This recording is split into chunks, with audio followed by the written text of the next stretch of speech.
दोस्तों सादर जय जिनेन्द्र। हमारे साथ अष्टपद तीर्थ से ब्रह्मचारी अक्षय भैया जी हैं। और जैसा कि पिछले कुछ वीडियो में आपने देखा हो कि हमने आपको बताया था कि वहां पर 151 फुट की अष्ट धातु की भगवान मुनि सुब्रतनाथ भगवान की एक प्रतिमा बन रही है।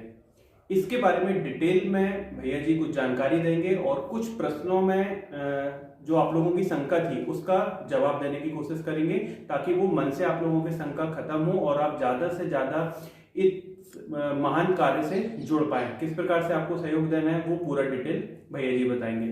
भैया जी संक्षिप्त में थोड़ा सा पहले बताइएगा कि तीर्थ हमारा है कहाँ पर और किस रास्ते वहां पर पहुंच सकते हैं।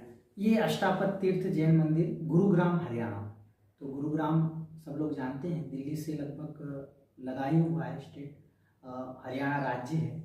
और दिल्ली से लगभग 60 किलोमीटर की दूरी पर ये क्षेत्र बना हुआ है।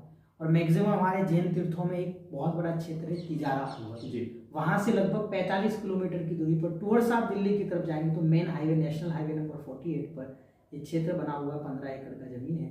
वहीं पर 2 एकड़ की जमीन पर ये क्षेत्र डेवलप है। आदिनाथ भगवान संस्कृत जिनालय 24 तीर्थंकर, ये सब चीज़ें वहाँ पर बनी हुई है। वहाँ पर आप कभी भी आइए, जब आप तिजारा से दिल्ली की तरफ जाते हैं या दिल्ली से तिजारा की तरफ जाते हो, मेन हाईवे पर इस क्षेत्र के दर्शन कर सकते हैं। और अभी ये जो 151 फुट की प्रतिमा बनने का प्रावधान या प्रस्ताव रखा है, तो ये किसकी परिकल्पना है, किनके माध्यम से ये जा रहा है और कोई मुनि संत वगैरह या किसी आचार्य के सानिध्य में ये होना है, इसके बारे में लोगों की विशेष जागरूकता यहाँ पर ये बाल ब्रह्मचारी प्रतिष्ठाचार्य धर्मचंद शास्त्री जी करते हैं, जो देश की ख्याति प्राप्त विद्वानों में इनका नाम आता है। इनका संक्षिप्त में परिचय देना चाहता हूँ। 400 से ऊपर प्रतिष्ठाएं कराई गई, 300 से ऊपर ग्रंथों का संपादन किया है। देश की ख्याति प्राप्त तांत्रिक मांत्रिक ज्योतिषाचार्य, इनमें इनका नाम आता है। इनका 14 साल की उम्र में गढ़ छोड़ दिया था, टड़ा केसरी के हैं। और आचार्य भगवान धर्मसागर महाराज जी से इन्होंने आजीवन बाल ब्रह्मचर्य लिया था, सप्तम प्रतिमा धारी। और विदेशों में भी 20 से 30 प्रतिष्ठाएं कराई गई। तो इन्हीं के निर्देशन, इन्हीं की सोच, इन्हीं की परिकल्पना से इस मूर्ति का क्या होता है, निर्माण। प्रश्न होता है कि कौन से मुनिराज इस पंचकल्याण प्रतिष्ठा महोत्सव में सूर्य मंत्र देने आएंगे। तो हमने कोई इसमें भेदभाव नहीं किया है।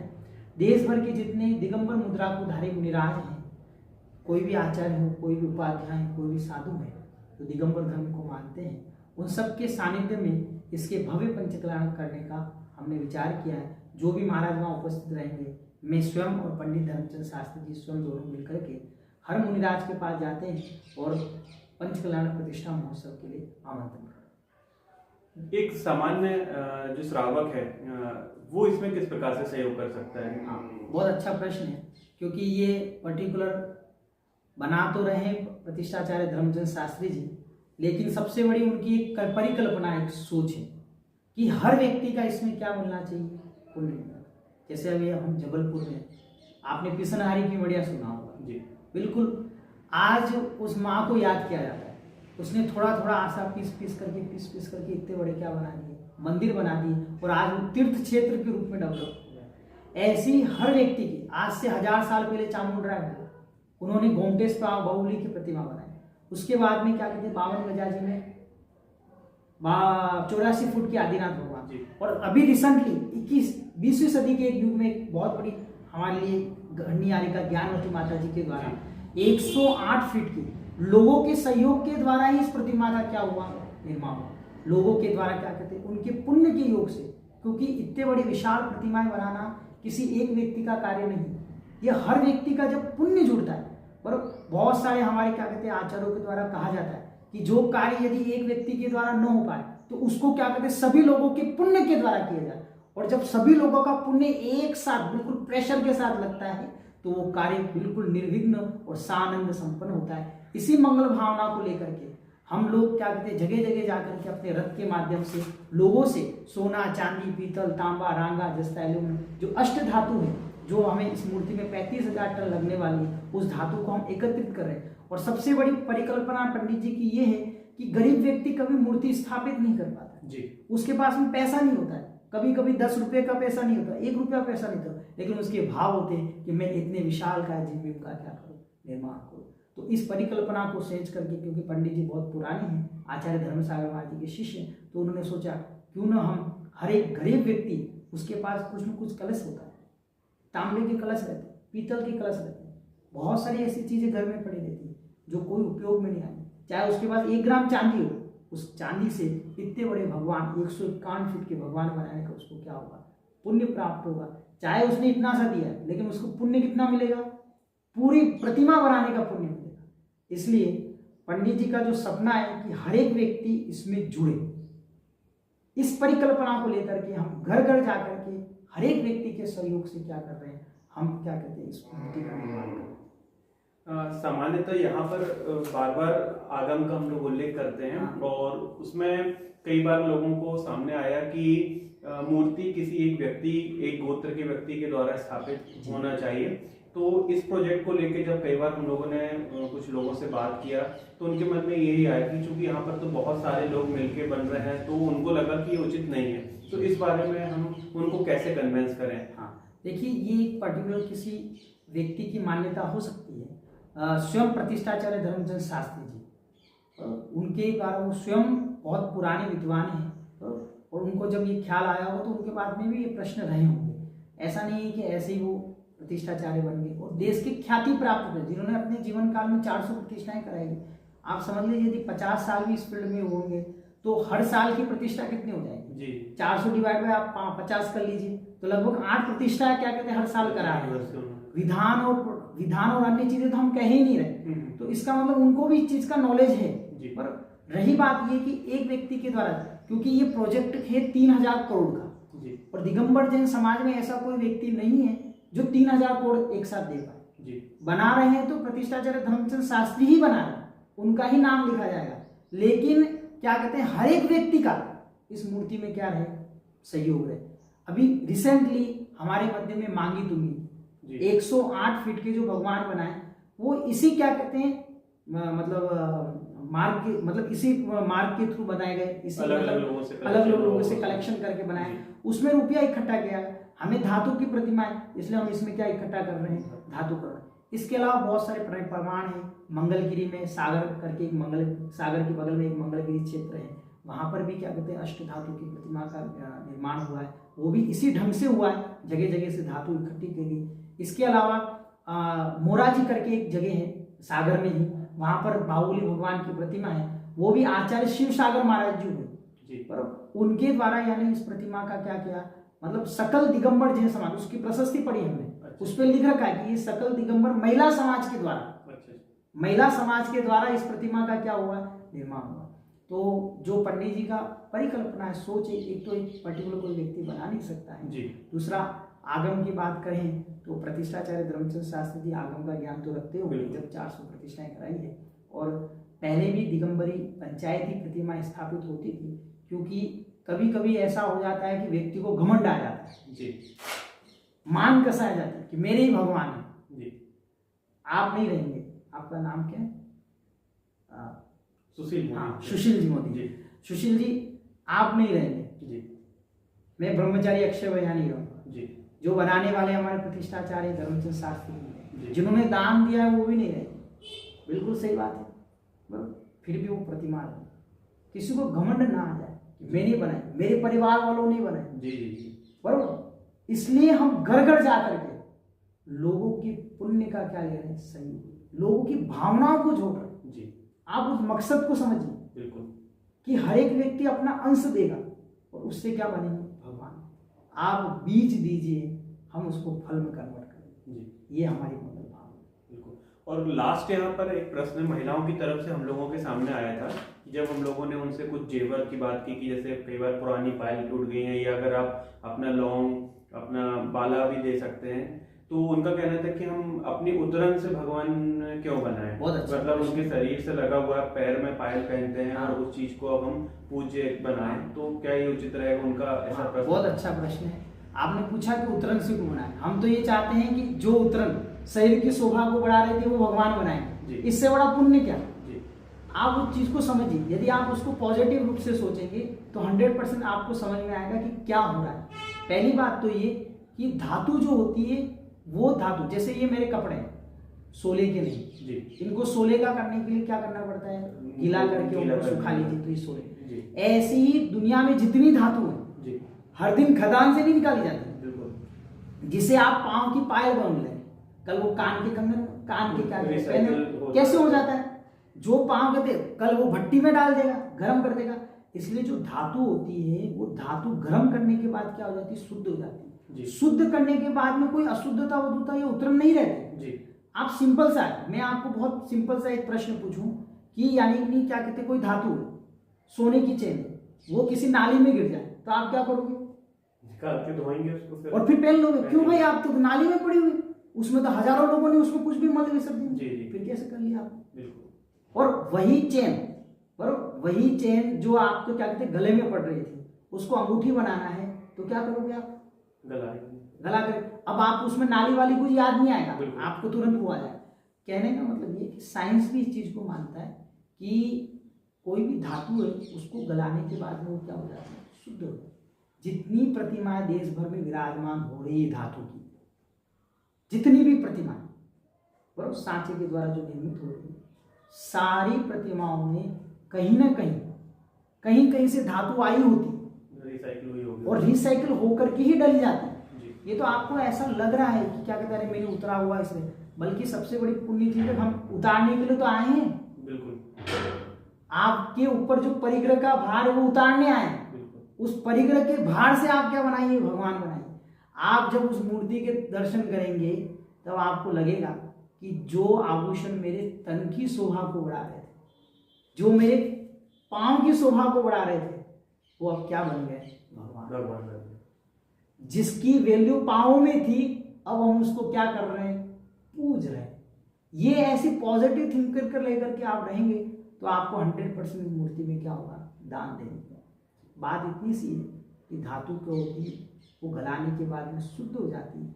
कोई पैनी है या है उससे कोई फर्क नहीं पड़ता, क्योंकि आप किसी भी ज्वेलर्स वाले के यहाँ जाइए, कभी भी वो हमेशा नई धातु नहीं लाता जी, और वो हमेशा क्या कहते हैं उसके पास जो पड़ी रहती है। अब आप उसको पूछते हो क्या कि कहाँ से आई, किस समाज से आई, हाँ, कौन पहनता था। अब हम किसी जाति का नाम नहीं लेंगे, सिक्का होता है कहीं पे भी घूमता है, कहाँ नहीं गया होता वो सिक्का, गया होता नहीं होता है, फिर भी हम यूज करते हैं।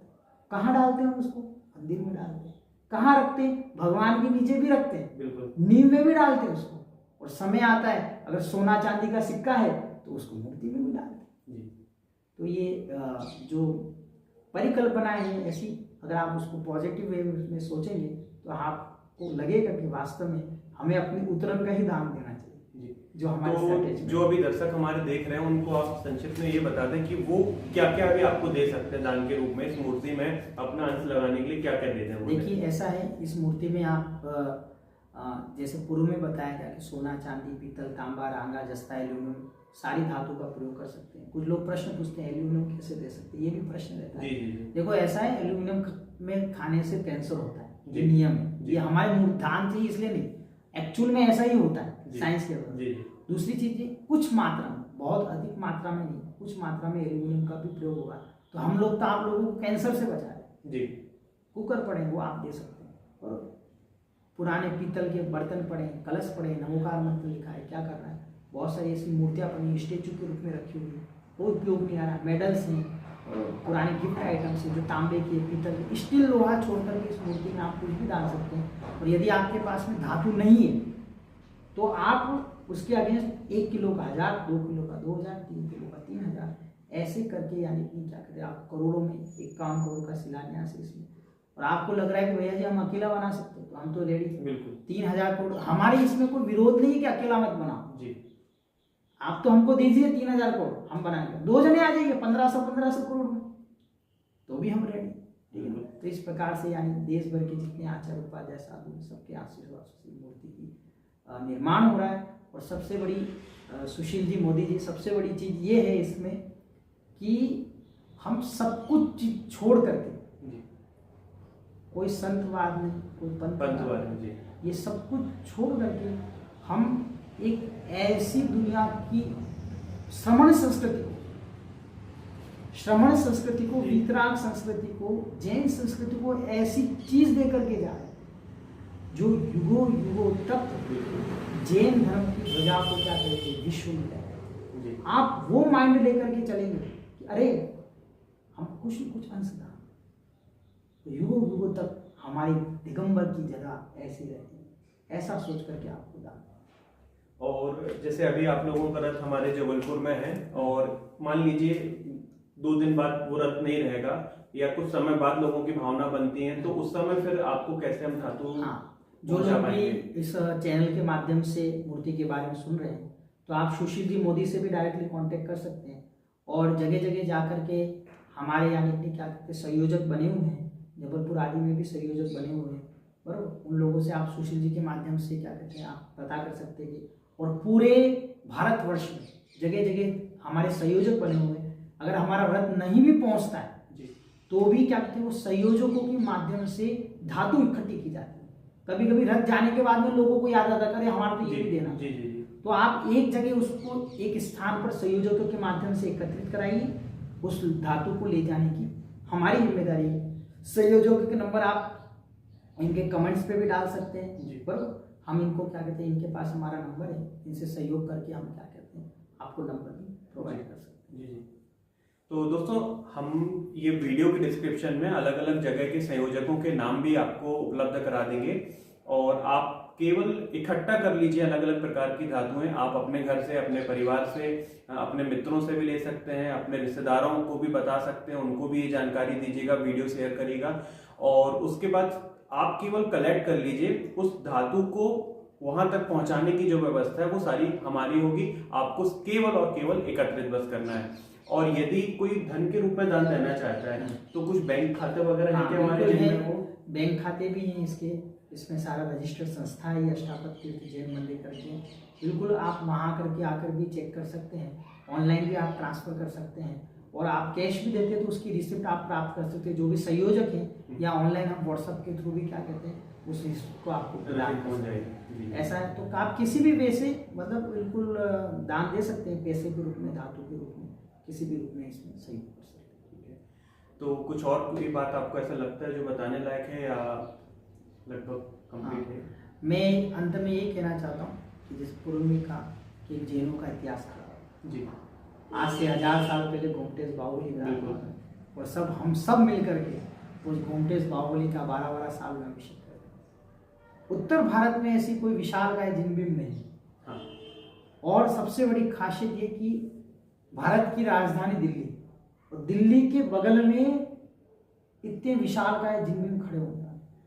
वैदिक दर्शनों में बड़ी बड़ी प्रतिमाएं हो रही हैं, तो हम क्यों न जैनों में विशालकाय जिनबिंब करें और एक इतिहास बनाएं और लोगों का सहयोग से कि 21वीं सदी के महान युग में उस समय की जैन लोगों ने मिलकर के इतने बड़े क्या करें भगवान विराजमान किए और हमारे आगे आने वाली पीढ़ी 21वीं सदी के लोगों को धन्यवाद दे कि ऐसे भगवान विराजमान किए जो आज भूतो न भविष्यति पूरे भारत नहीं पूरे विश्व में श्रमण संस्कृति की ध्वजा को क्या ले रहा है। दोस्तों मुझे अभी एक बात याद आई कि हम नहीं रहेंगे, आप नहीं रहोगे, ब्रह्मचारी भैया जी नहीं रहेंगे, लेकिन जो बचा हुआ हमारा ये जो पंचम काल है अभी चल रहा है, लगभग 18,500 साल बचे हुए हैं, तब तक ये प्रतिमा रहेगी। तो कुछ भी करके, कैसे भी करके आप इसमें सहयोगी जरूर बने। जो आपका सामर्थ्य हो उसको आप जरूर शामिल करें। भैया जी एक मन में और प्रश्न आया अभी आपसे चर्चा करते हुए कि मुनि सुब्रतनाथ भगवान को ही चुनने का कुछ विशेष कारण था? क्योंकि अभी तक अगर हम देखें तो आदिनाथ भगवान की प्रतिमाएं थी और हम अपनी जो जैन धर्म के पहले तीर्थंकर थे तो उनका ही एक देखते रहे। देखिए भगवान आदिनाथ की प्रतिमा तो गणनीयारिका ज्ञानमती विराजमान हो चुकी है। दूसरी चीज ये कि भगवान में कोई भेदभाव नहीं होता जी, चाहे आप आदिनाथ को पूजो, चाहे मुनीश्वर को पूजो या महावीर को, और भगवान तो भगवान होता है। फिर भी प्रतीक्षाचार्य धर्मचंद शास्त्री के मन में ये बात इसलिए आई क्योंकि मुनीश्वरनाथ भगवान के काल में रामचंद्र जी, और आज दुनिया में रामचंद्र जी को हर कोई व्यक्ति, हर कोई दर्शन मानता है बिल्कुल, बहुत अच्छे से मानता है। जो रामचंद्र जी की जो मर्यादा पुरुषोत्तम रामचंद्र जी की श्रद्धा लोगों के मन में है वो बहुत अगाध है। तो उस मूर्ति के साथ में बहुत सारी चीजें हैं, 3D एनिमेट्रिक्स, 3D मूवीज के थ्रू हम लोगों को जैन दर्शन के बारे में बताएंगे। जब जैन दर्शन में रामचंद्र जी का वर्णन आएगा जी। तो रामचंद्र जी के साथ में कनेक्टिविटी किसकी आएगी? मुनीश्वरनाथ स्वामी। जी बिल्कुल। और जब मुनीश्वरनाथ स्वामी की कनेक्टिविटी आएगी तो वो 20वें नंबर के तीर्थंकर है मुनीश्वरनाथ स्वामी। तो उससे पूर्व में भी क्या थे? तीर्थंकर है। तो ये जो मुनीश्वरनाथ भगवान का कनेक्शन रामचंद्र जी से होने की वजह से, और सबसे बड़ी इस युग की सबसे बड़ी खासियत भी ये जी कि अभी इस युग में योगी सरकार के द्वारा रामचंद्र जी का क्या बना जा रहा है? मंदिर बना है। और जैन दर्शन, जैन परंपरा के अनुसार से मुनीश्वरनाथ भगवान के काल में कौन हुए? रामचंद्र जी। आज पुनः इतिहास, सुशील जी, पुनः इतिहास दोहराया जा रहा है कि मुनीश्वरनाथ भगवान विराजमान हो, वो भी कहाँ? दिल्ली के बगल में, और उधर अयोध्या में किसका निर्माण हो? राम मंदिर का निर्माण हो। इसी सहयोग कही है, कुछ भी कही, ये रामचंद्र से रिलेटेड होने की वजह से मुनीश्वरनाथ भगवान को क्या है विराजमान किया।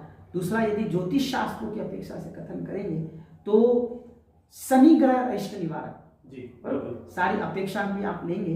और तो ऐसे तो आप किसी की पूजा करो, सारे ग्रह नष्ट होते हैं, लेकिन क्या है, लोक में लोग शनि से बहुत प्रभावित हैं।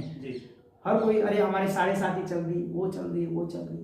तो आप जिनके भी घर में कष्ट हैं वो क्या करें? शनि ग्रह अरिष्ट निवारक मुनीश्वरनाथ भगवान की प्रतिमा में क्या करें?